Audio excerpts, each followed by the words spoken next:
सीखेंगे जय प्रक्रम। ये हमारा पार्ट 3 है, लेक्चर नंबर 3। इसके पहले वाले लेक्चर्स लेक्चर 1 और लेक्चर 2 में हमने पहले जय प्रक्रम के बेसिक्स को समझा और जय प्रक्रम में हमने जीवों को आवश्यक क्रियाओं में हमने समझा कि 4 आवश्यक क्रियाएं हैं: पोषण, श्वसन, वहन, उत्सर्जन। चाहे वो पादप की बात हो चाहे वो जंतु की बात हो। तो उसी क्रम को आगे बढ़ाते हुए हमने अनुरक्षी क्रियाओं को शुरू किया था, जिसमें सबसे पहला हमारा क्या था? पोषण। तो इसके पहले वाले वीडियो में हमने पोषण के आधार पर जीवों को बांट दिया, पोषण की परिभाषा बताई, पोषण क्या होता है। फिर हमने समझा कि पोषण के आधार पर जीव 2 प्रकार के: स्वपोषी जीव, परपोषी जीव। स्वपोषी जीव किसे कहते हैं? जो भोजन अपना खुद बनाए, जैसे पादप और नीलहरित, शैवाल, ये सब क्या है? अपना भोजन खुद बनाते, तो इनको बोलते हैं स्वपोषी जीव। और परपोषी हमने बताया था कि जो अपना भोजन किससे लें? स्वपोषी जीवों से ले, उसे बोलेंगे परपोषी। फिर परपोषी को हम 3 भागों में बांटते हैं। पहला आपका क्या आता है? मृतजीवी, फिर दूसरा परजीवी, तीसरा प्राणी संभोजी। ये 3 प्रकार के परपोषी जीवों के बारे में हमने बताया आपको, ठीक है। तो उसके एग्जांपल्स आप समझिए और डेफिनेशन इसके पहले वाले लेक्चर्स में हम बता चुके हैं आपको, ठीक है।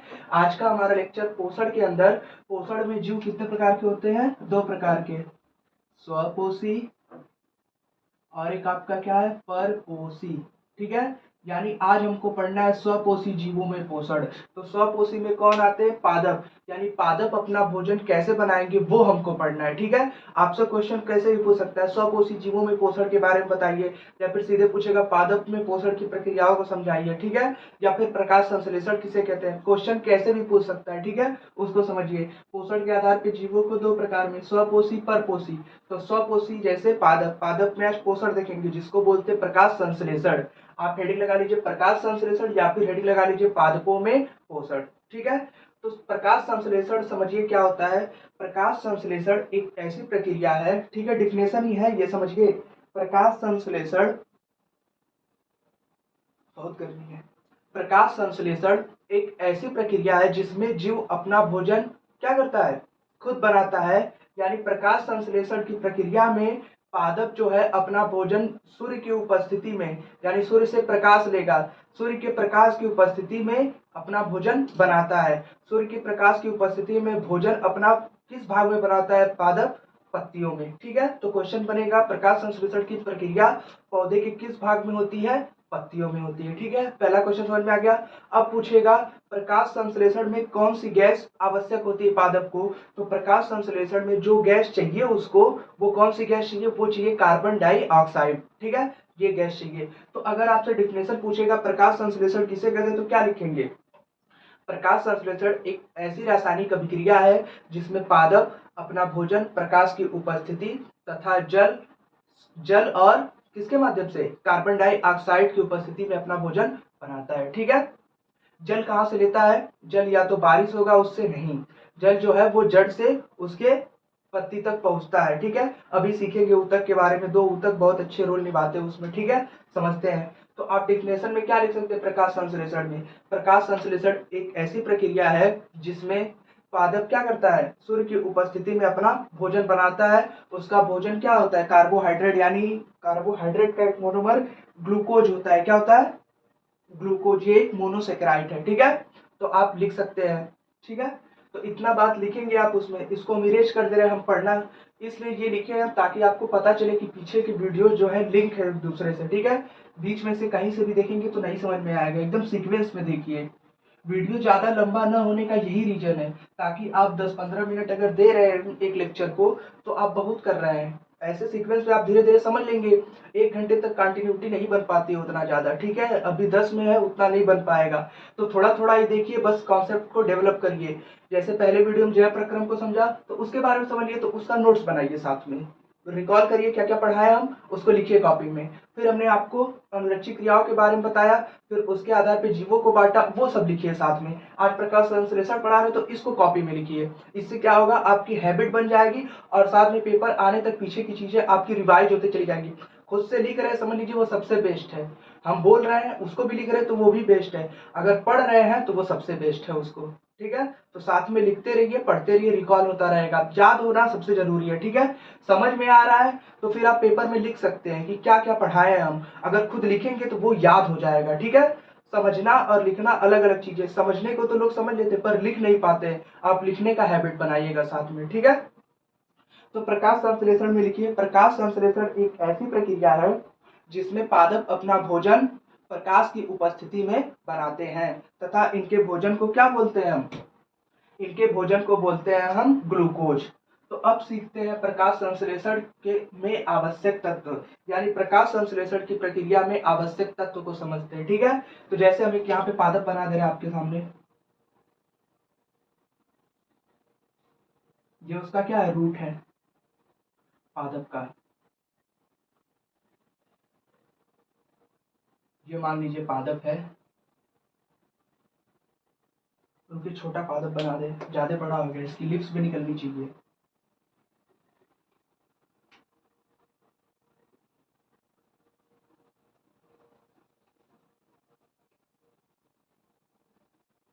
मान लीजिए यहाँ से इसकी टहनी निकली है, ठीक है, यहाँ से इसकी एक पत्ती निकल गई है।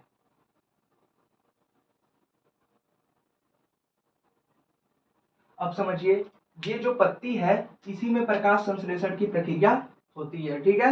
आपसे पूछेगा प्रकाश संश्लेषण की प्रक्रिया पौधे के किस भाग में होती है, तो प्रकाश संश्लेषण की प्रक्रिया पौधे के पत्ती में होती है, ठीक है। अभी संरचना बना के हम समझेंगे पत्ती के अंदर क्या क्या होता है, ठीक है। तो अभी इतना समझिए कि प्रकाश संश्लेषण की प्रक्रिया कहाँ होती है, पत्ती में होती है, ठीक है। अब आगे समझिए, आगे हेडिंग लगा लीजिए प्रकाश संश्लेषण में आवश्यक तत्व, ठीक है। तो प्रकाश संश्लेषण में आवश्यक तत्व लिख लीजिए हेडिंग, प्रकाश संश्लेषण में आवश्यक आवश्यक तत्व, यानी प्रकाश संश्लेषण की प्रक्रिया में कौन कौन से तत्व आवश्यक है उसको समझते हैं, ठीक है।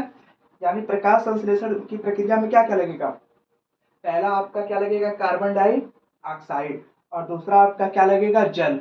यानी ये दो चीजें लगेंगी प्रकाश को अपना, सॉरी, पौधे को अपना भोजन बनाने के लिए। तो लिखेंगे प्रकाश संश्लेषण की प्रक्रिया को होने के लिए निम्न तत्वों की आवश्यकता होती है, जिसमें पहला तत्व आपका क्या है, प्रकाश, यानी प्रकाश भी चाहिए इसको, लाइट। दूसरा आप लिख सकते हैं क्या, जल, पानी। फिर तीसरा आप क्या लिखेंगे, तीसरा आप लिखेंगे कार्बन डाइऑक्साइड। चौथा आप क्या लिखेंगे इसमें, चौथा लिख लीजिए इसमें खनिज, जैसे नाइट्रोजन, ठीक है। फिर पांचवे में आप क्या लिख सकते हैं, पांचवा में आप लिखिए इसमें हरित लवक।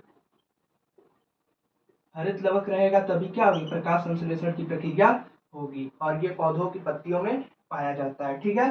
प्रकाश संश्लेषण में आवश्यक तत्व में ये चीजें आप लिख सकते हैं, ठीक है। लिखिएगा कि प्रकाश संश्लेषण की प्रक्रिया में आवश्यक तत्व तो निम्न है, पहला प्रकाश, दूसरा कार्बन डाइऑक्साइड, तीसरा जल, और चौथा खनिज और हरित लवक, ठीक है। हम इसकी अभिक्रिया यहाँ लिख दे रहे हैं ऐसे ही जनरली, ठीक है। तो समझिए जनरली अभिक्रिया, अभी हम रासायनिक अभिक्रिया लिख रहे हैं इसका। पत्तियों में पहुंचेगा सबसे पहले कार्बन डाइऑक्साइड वायुमंडल से, फिर क्या जाएगा इसके पास, जल, ठीक है। जब कार्बन डाइऑक्साइड और जल मिलेगा किसके प्रेजेंट में, सनलाइट, यहाँ हम लिख दे रहे हैं लाइट, यानी प्रकाश, प्रकाश मिलेगा सूर्य से। फिर यहाँ पे क्या मौजूद रहेगा, क्लोरोफिल। क्लोरोफिल कहाँ पाया जाता है, पत्तियों में, ठीक है। आज हम हरित लवक क्लोरोफिल में क्या अंतर होता है, अंतर कुछ नहीं होता है, आज समझेंगे पूरा, ठीक है, चिंता मत करिए। फिर इसका भोजन बनेगा ग्लूकोज, फिर बनेगा पानी, यानी जल, जल लिख दे रहे हैं, ठीक है। फिर बनेगा आपका कार्बन, सॉरी, कार्बन डाइऑक्साइड तो नहीं रिलीज करेगा, ऑक्सीजन, और ऑक्सीजन कहाँ पहुंच जाता है, वायुमंडल में, पिछले वीडियो में आपको बताया था, ठीक है। यानी ये प्रक्रिया है क्या, प्रकाश संश्लेषण की। कार्बन डाइऑक्साइड गैस लेगा जो हम लोग क्या करते हैं वायुमंडल में छोड़ते हैं, फिर क्या लेगा, जल लेगा जमीन से, ठीक है, जड़ के माध्यम से, क्लोरोफिल इसकी पत्तियों में होता है, लाइट आएगा सूर्य से, फिर ग्लूकोज अपना भोजन, ग्लूकोज जो है वो भोजन के रूप में बनेगा, और क्या होगा, जल, जल निकलेगा और ऑक्सीजन निकलेगा। जल जो होता है जो पत्तियों से ही क्या होता है, वाष्पोत्सर्जन की क्रिया द्वारा वायुमंडल में चला जाता है, ठीक है। तो ये रहा इसकी प्रक्रिया।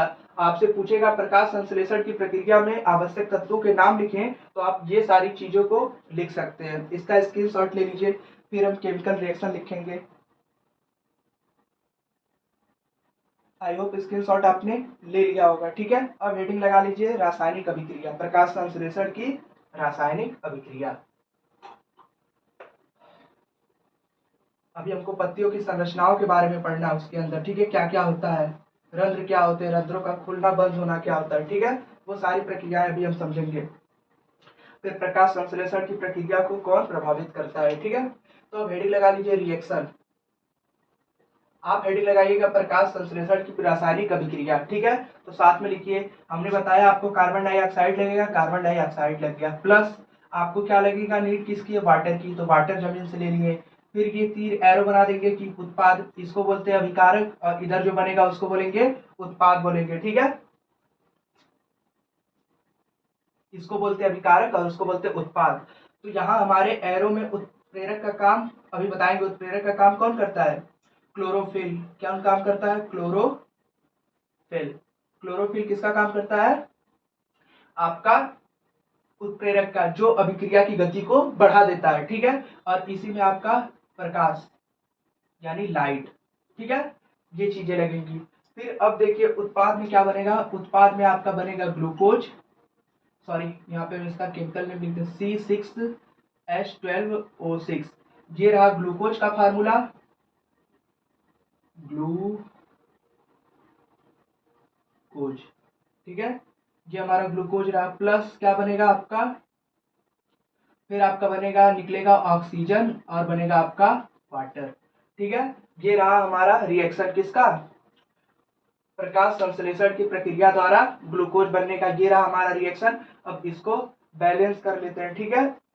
कार्बन डाइऑक्साइड 6 यहाँ पे रहेगा और यहाँ पे 12, यहाँ पे 6 और यहाँ पे भी 6, यानी इसके 6 मॉलिक्यूल और वाटर के 6 मॉलिक्यूल बाहर निकलेंगे, ऑक्सीजन के 6, और लगेगा कितना, 12 मॉलिक्यूल लगेंगे वाटर के और 6 मॉलिक्यूल लगेंगे कार्बन डाइऑक्साइड के, ठीक है। देख लीजिए यहाँ पे कार्बन कितना है, 6 है, और यहाँ पे कार्बन कितना है, 6 है, ठीक है। यही होता है बैलेंस करना रिएक्शन को, ठीक है। यहाँ हाइड्रोजन देखेंगे, यहाँ पे 12 है, 6 दूना 12, यहाँ कितना हो गया 24, अब इधर भी 24 होना चाहिए। देखो यहाँ पे 12 है तो 12 टू जा 24, यहाँ भी 24 हाइड्रोजन हो गया। समझ में आ गया ना, यानी इसी को बैलेंस करना जरूरी है। आपके पेपर में रिएक्शन बना के दे देगा, बैलेंस नहीं किया रहेगा, तो आपको बैलेंस भी करना आना चाहिए, ठीक है। तो ऐसे कर लीजिएगा बैलेंस, समझ लीजिए, ठीक। आपको याद करना है, सीधे याद कर लीजिए, 6 12 और 6 6, बस आपको सीक्वेंस पता रहना चाहिए कि 6 इसका, 12 इसका, और ये 6 और ये 6, ठीक है। ऐसे याद कर लीजिए, आप भर लेंगे साथ में, ठीक है। 6 12 6 6 से आप केमिकल रिएक्शन इसका याद कर सकते हैं। तो ये रहा प्रकाश संश्लेषण की प्रक्रिया का आपका केमिकल रिएक्शन, पेपर में बहुत पूछता है। अगर बाई चांस आपको ये रिएक्शन याद नहीं है तो आप क्या लिख सकते हैं रिएक्शन में, आप सीधे लिख दीजिएगा कार्बन डाइऑक्साइड, सबको याद रहता है, यहाँ लिख दीजिएगा जल, और एरो बना दीजिएगा, यहाँ लिख दीजिएगा ग्लूकोज बनेगा, और यहाँ लिख दीजिएगा क्या, ऑक्सीजन निकलेगा, और यहाँ लिख दीजिएगा जल बाहर निकलेगा, बस यही हो गया, ठीक है। आप ऐसे नहीं कर पा रहे तो ऐसे करिए, 3 नंबर अगर इसका मिलता था तो इसका आपको 2 नंबर मिलेगा, ठीक है। बस यही अंतर है। हम दोनों इसलिए बताए ताकि जिसको जो आसान लगे वो याद कर ले। अभी आपको इमेज यहाँ दिख रहा होगा, इमेज पे देख लीजिए रिएक्शन और साथ में लर्न कर लीजिएगा, ठीक है। इसको इरेज कर दे रहे हैं, स्क्रीनशॉट ले लीजिए इसका आप लोग। अब हेडिंग लगा लीजिए रंध्रों का खुलना और बंद होना, ठीक है, रंध्रों का खुलना और बंद होना।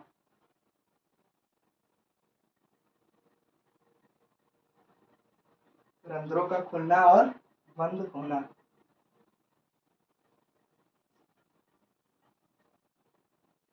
रंध्रों का खुलना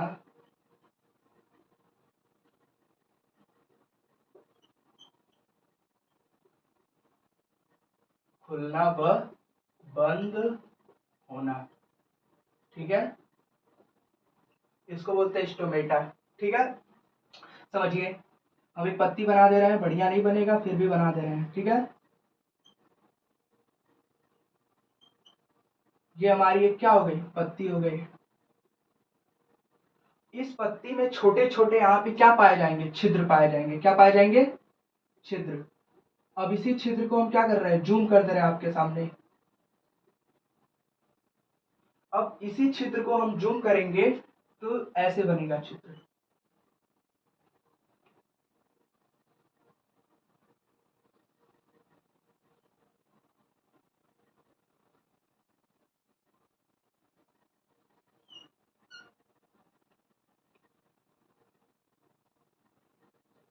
अब देखिए चित्र ध्यान से देखिए,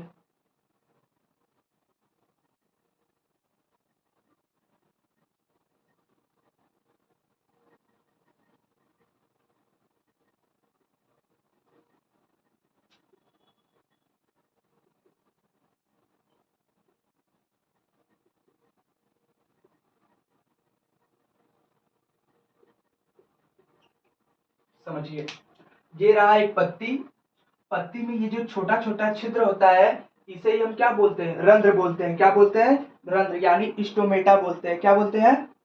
स्टोमेटा बोलते हैं। ठीक है, अब ये रहा हमारा छिद्र। एक छिद्र को जब जूम किए तो हमको ये संरचना मिली। ठीक है, रंध्रों का खुलना और बंद होना यहीं से समझ आएगा। तो ये बना हमारा क्या चित्र बना? किसका? रंध्र का। तो रंध्र को जब हमने जूम करके देखा तो हमें ऐसे स्ट्रक्चर दिखे, जिसमें हमको दो द्वार कोशिकाएं दिखती हैं, जिसकी वजह से रंध्र खुलते और बंद होते हैं। ठीक है, द्वार कोशिकाओं की वजह से ही रंध्रों का खुलना व बंद होना डिपेंड करता है। ठीक है, द्वार कोशिकाएं चाहेंगी तो रंध्र क्या होंगे? खुलेंगे और बंद होंगे। ठीक है, फिर समझिए, ये हरित लवक है, पत्तियों के इस भाग में पाया जाता है। इसी हरित लवक में आपकी छोटी छोटी क्या होती है? इसी हरित लवक में कुछ लिक्विड पार्ट होता है, उसे बोलते हैं स्ट्रोमा। क्या बोलते हैं? स्ट्रोमा। समझिए, ये उसका लिक्विड पार्ट हो गया स्ट्रोमा। और इसमें कुछ गोलाकार संरचना होते हैं, सिक्के टाइप में गोलाकार संरचना होते हैं, जिसको हम बोलते हैं थैलाक्वाइड। क्या बोलते हैं? थैलाक्वाइड। थैलाक्वाइड बोलते हैं। ठीक है, इसमें सिक्के जैसी संरचना होती है, थैलाक्वाइड बोलते हैं। जब थैलाक्वाइड एक पूरा ग्रुप बना लेता है, ऐसे बंडल, ये एक थैलाक्वाइड, ये दूसरा थैलाक्वाइड, ये तीसरा थैलाक्वाइड, ये चौथा थैलाक्वाइड, ये पांचवा, ये जब पूरी एक संरचना बना लेते हैं थैलाक्वाइड का, तो उसको बोलते हैं ग्रेना। क्या बोलते हैं? ग्रेना बोलते हैं। ठीक है, और इसी हरित लवक में आपका उपस्थित होता है क्लोरोफिल। कौन उपस्थित होता है? क्लोरोफिल। ठीक है, तो ये रहा पूरा एकदम स्ट्रक्चर, ऐसे समझिए। अब रंध्रों का खुलना व बंद होना है हेडिंग। तो रंध्र खुलेंगे कब, बंद कब होंगे? जब गैस की आवश्यकता होगी तभी रंध्र खुलेंगे एक बार। ठीक है, अगर ऑक्सीजन को लेना होगा तो रंध्र खुलेंगे, उसी टाइम कार्बन डाइऑक्साइड बाहर आ जाएगा। रंध्र बंद हो जाएंगे तो गैस क्या होंगे? बाहर अंदर नहीं होंगे। ठीक है, यानी रंध्रों का खुलना व बंद होना किस पे निर्भर करता है? द्वार कोशिकाओं पे। तो ये संरचना आप बना सकते हैं द्वार कोशिकाओं में। और हरित लवक में अगर आपसे डिफिनेशन पूछ दे, हरित लवक क्या होता है? हरित लवक पादप की पत्तियों में पाया जाता है। आपसे पूछेगा पत्तियों का हरा रंग किस पे निर्भर करता है? किस तत्व पे? मैग्नीशियम पे। ठीक है, मैग्नीशियम तत्व पे क्या निर्भर करता है? पत्तियों का हरा रंग। अब हरित लवक पौधे की पत्तियों में पाया जाता है। हरित लवक में लिक्विड पार्ट पाया जाता है, जिसको बोलते हैं स्ट्रोमा। इसी हरित लवक के अंदर कुछ सिक्के जैसी संरचना होती है, जिसको हम बोलते हैं थैलाक्वाइड। थैलाक्वाइड जब ग्रुप में होते हैं तो उसे बोलते हैं ग्रेना। ठीक है, तो ग्रेना नाम पता चला, थैलाक्वाइड वर्ड पता चला, स्ट्रोमा वर्ड पता चला क्या होता है, फिर हरित लवक पता चला क्या होता है। ठीक है, और इसी हरित लवक में आपका कौन उपस्थित होता है? क्लोरोफिल मौजूद होता है, जो प्रकाश संश्लेषण की प्रक्रिया में भाग लेता है, प्रकाश को अवशोषित करता है। जो लाइट आता है उसको अवशोषित कौन करता है? क्लोरोफिल। और भोजन की प्रक्रिया को करता है, जो हमने रिएक्शन देखा। ठीक है, तो ये आपने समझा रंध्रों का खुलना व बंद होना। इसका स्क्रीनशॉट ले लीजिए और इसमें जो जो बताया उसको आप लिखने की कोशिश करिएगा। ठीक है,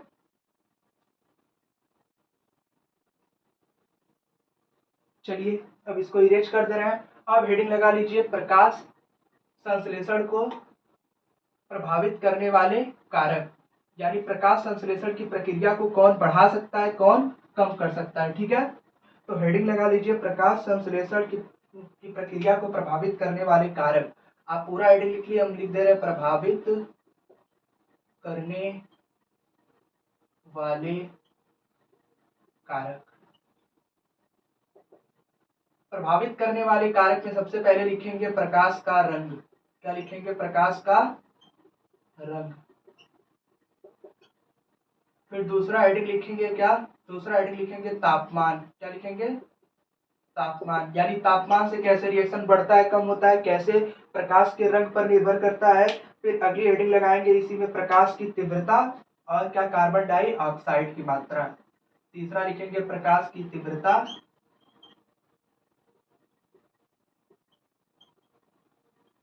और चौथे पे हेडिंग लगा लेंगे कार्बन डाइऑक्साइड की मात्रा। ठीक है, यानी ये सब कारक क्या है? प्रकाश संश्लेषण की प्रक्रिया को प्रभावित करेंगे। अब समझिए,